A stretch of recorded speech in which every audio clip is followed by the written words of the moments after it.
हर हर मैदान फतेह, हर हर मैदान फतेह, हर मैदान फतेह। आज जमीयत उलमा भीड़ और मौलाना आज़ाद फाउंडेशन की तरफ से कलेक्टर ऑफिस में एक मेमोरेंडम दिया गया।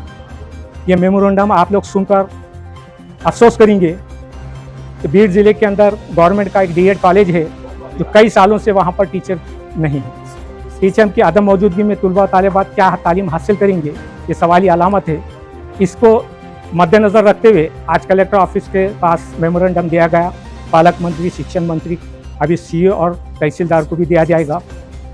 ये बड़ी अफसोस की बात है। अगर इस पर इन्होंने अमल नहीं किए, वहाँ 15 तारीख से कलेक्टर ऑफिस के पास हंगिंग स्ट्राइक किया जाएगा और जब तक इनका मुस्बत जवाब नहीं आता हमारा हड़ताल जारी रहेगी।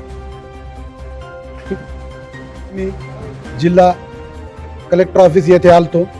आमचा येण्याचा नियोजन असा होता की नेकनूर येथे शासकीय डीएड कॉलेज आहे। त्या डीएड कॉलेजमध्ये उर्दू माध्यमसाठी 5 शिक्षकांची जागा आहे, परंतु त्या 5 शिक्षकांच्या जागेवर एकही शिक्षक उपलब्ध नाही।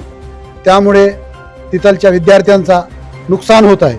त्यासाठी ह्या आधी डिप्टी डायरेक्टर ऑफिसने लवकरात लवकर शिक्षकांची व्यवस्था करा म्हणून इथे शिक्षण अधिकाऱ्यांना आदेश दिलता, परंतु आत्तापर्यंत तिथे एकही शिक्षक उपलब्ध झालेला नाही। त्या बाबतीत आम्ही आज कलेक्टर ऑफिस येथे येऊन एक निवेदन सादर केला। हा निवेदन जमियत उलमा हिंद आणि मौलाना आझाद सामाजिक फाउंडेशन या दोघांच्या मार्फत देण्यात आलेला आहे। हा निवेदन कलेक्टर ऑफिस येथे पुन्हा शिक्षण अधिकारीपाशी आणि सीईओ ऑफिस तिन्ही जागेवर देण्यात येणार आहे।